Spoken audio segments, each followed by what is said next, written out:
Now here's the key to the law of accumulation. This law says that everything counts. Everything that you do counts.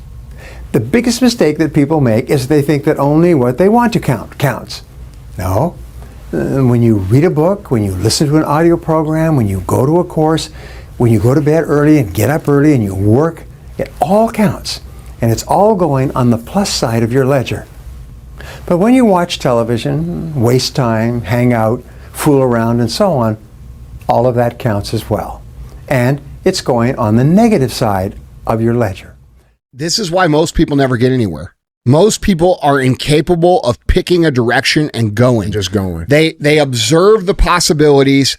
They get paralyzed by all the possibilities. They refuse to move forward on all the possibilities, and then time passes them by. So it's very important that you make a decision and you go down that path. You commit to that path with the mentality of having zero options. I don't have a choice but to see this through. Okay, if I don't see this through, I'm going to be digging ditches. There was a study done in Florida at a tennis academy, and what they looked at was what is the difference between those tennis players that are top 5 in the world versus those that are top 25. Was it their diet? No. Was it their exercise? No. Was it when they started playing the game? No. Was it their coaching? No. What they actually found was this. The difference between the top 5 ranked people in the world and the others in the top 25 was their thinking. In the 10 to 15 seconds after a point had been scored in tennis, those athletes that thought positive things such as, I love this game. There's nowhere else I'd rather be. I may have not got that shot, but I'm going to get the next one. Watch this. Those athletes that thought positive, it slowed down their heart rate, slowed down their breathing rate, and across the entire competition, they were conserving a lot of energy. They were feeling better about themselves. And thus, across an entire tennis match, in the end, they were victorious. What's your secret? Because you're showing no signs of slowing down, Christian. No secrets. Don't exist secrets. The secret is dedication and hard work, you know, to be able to work 100% all the time. This is, if exists words, this is my secret. Clean your room. Organize your life. Like, get a routine. Get up every day at the same time. Go to bed at the same time. Establish disciplined habits. And that will help a lot. Schedule. And here's how to use a schedule. Use a calendar. Use Google Calendar, but don't use it as a tyrant. You know, you want to use a calendar as if it's your confidant and advisor. And what you want to do is use the calendar, sit down and open the calendar and think, okay, well, here's what I'm going to do. I'm going to design a week of days that I would really like to have.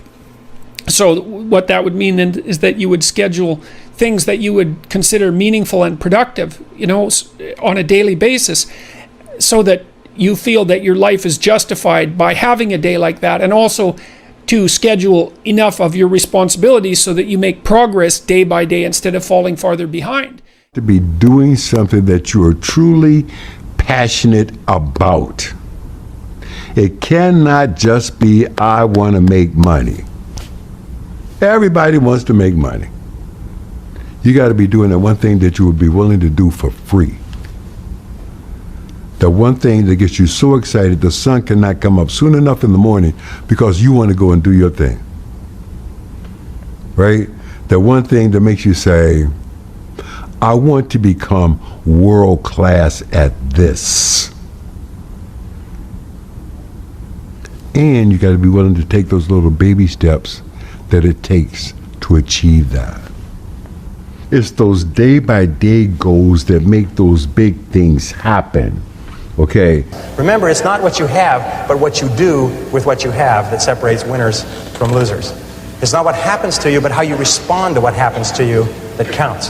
In the final analysis, your response to the adversity of life is the real measure of who you are and what you're made of. The Greek philosopher Epictetus once said that circumstances do not make the man or woman, they merely reveal him to himself. I was reading something by Howard Thurman that really grabbed me. He was an advisor to Mahatma Gandhi, to Martin Luther King Jr., and to Albert Schweitzer. And I was reading and I couldn't go to sleep this night. He said the ideal situation for a man or woman to die is to have family members praying with them as they cross over. He said, but imagine, if you will, being on your deathbed and standing around your bed, the ghost of the dreams, the ideas, the abilities, the talents given to you by life, but you, for whatever reason, you never pursued those dreams. You never acted on those ideas. You never used those gifts. And there they are standing around your bed looking at you with large angry eyes saying, we came to you and only you could have given us life. And now we must die with you forever. And the question is, if you died today, what dreams, what ideas, what leadership, what books, what gifts will die with you? A very good friend that I lost recently, Miles Monroe, said, the wealthiest place on the planet is not in the Far East where there's oil in the ground. It's not in South Africa where there are diamond mines. He said the wealthiest place on the planet is the cemetery, because there you find potential never realized.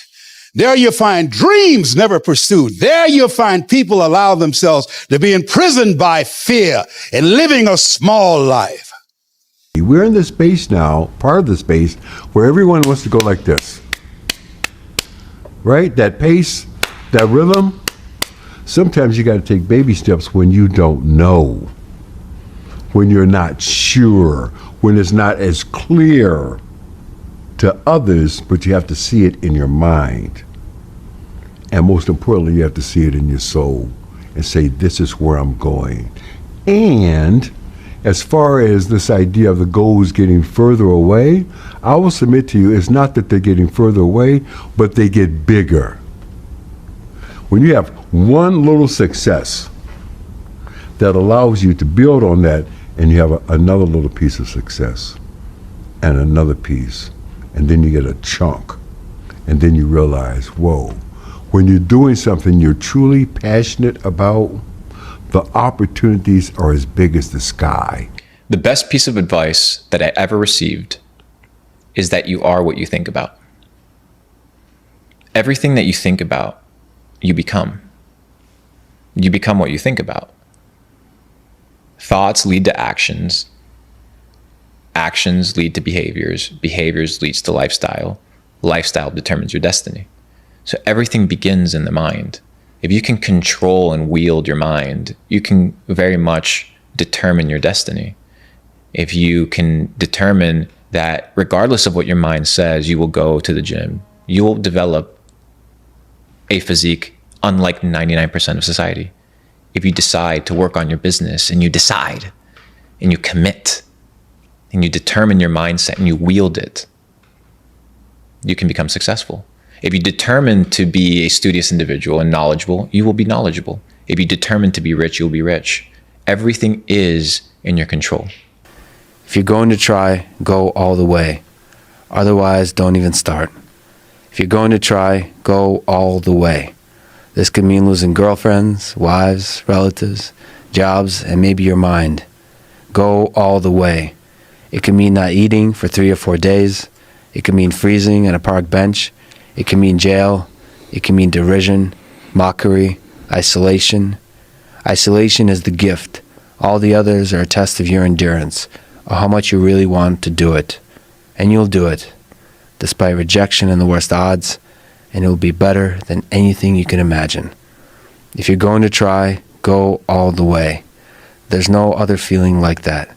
You'll be alone with the gods, and the nights will flame with fire. Do it. Do it. All the way. All the way. You will ride life straight to perfect laughter. It's the only good fight there is. Find something. Find a thing that you genuinely enjoy, because getting good at things you genuinely enjoy is extremely beneficial for young people, because it lets you know that, like, everybody thinks they're a loser. Every young person thinks they're a loser. At least a young person in the situation I was at. Like, I didn't know I wasn't a loser until I started winning. till I started doing martial arts. Martial arts taught me that like I could get better at stuff, that I wasn't really a loser. I just was someone who was like in a fucked up situation, but you could channel all that energy that you have as a young person into something and get better at it. And then all of a sudden people admired me. I was like, this is crazy. So I went from being someone who was incredibly insecure and basically a failure to someone who was really successful at this one thing that was very dangerous. If I just gave you both $1 million cash, how would you feel? I would be extremely grateful. Pumped up? Excited? Because I know what to do with it, so I would be extremely happy. Would anybody be able to get you in a bad mood for a little while? Absolutely not.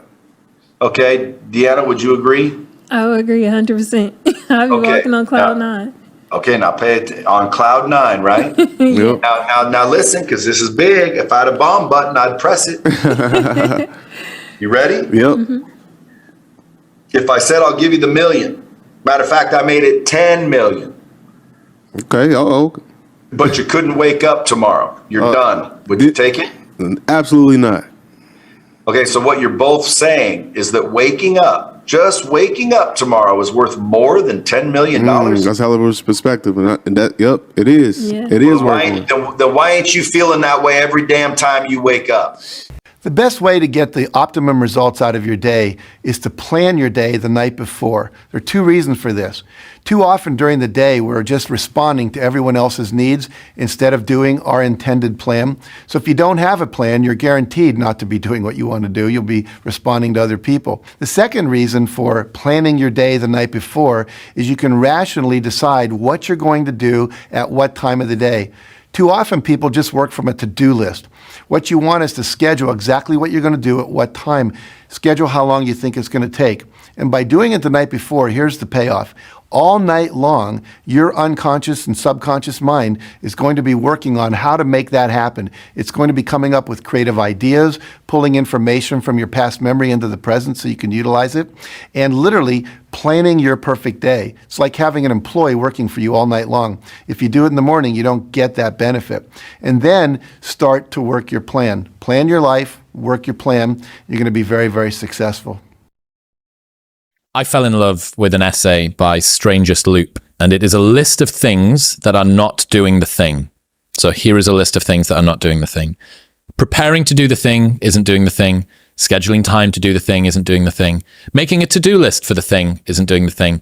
Telling people you're going to do the thing isn't doing the thing. Messaging friends who may or may not be doing the thing isn't doing the thing. Writing a banger tweet about how you're going to do the thing isn't doing the thing. Hating on yourself for not doing the thing isn't doing the thing. Hating on other people who have done the thing isn't doing the thing. Hating on the obstacles in the way of you doing the thing isn't doing the thing. Fantasizing about all of the adoration you'll receive once you do the thing isn't doing the thing. Reading about how to do the thing isn't doing the thing. Reading about how other people did the thing isn't doing the thing. Reading this essay isn't doing the thing. The only thing that is doing the thing is doing the thing. I would like to know when you're in that moment failing and you have to keep going, what do you say to yourself? What if? A lot of times I'll be in a 200-mile run or something like that, and I'm all jacked up. Body's broken, mind's broken, spirit's broken. I start to say, what if I can pull this off? When I first walked into the Navy SEAL recruiter's office, he looked at me and said, there's only been 35 African Americans in 70 years make it through. You know what I said to myself? What if I can be the 36th? It's the what if I can pull off a fucking miracle. What if I can become someone that no one thinks I can be? Job offers will come to you. Money will come to you.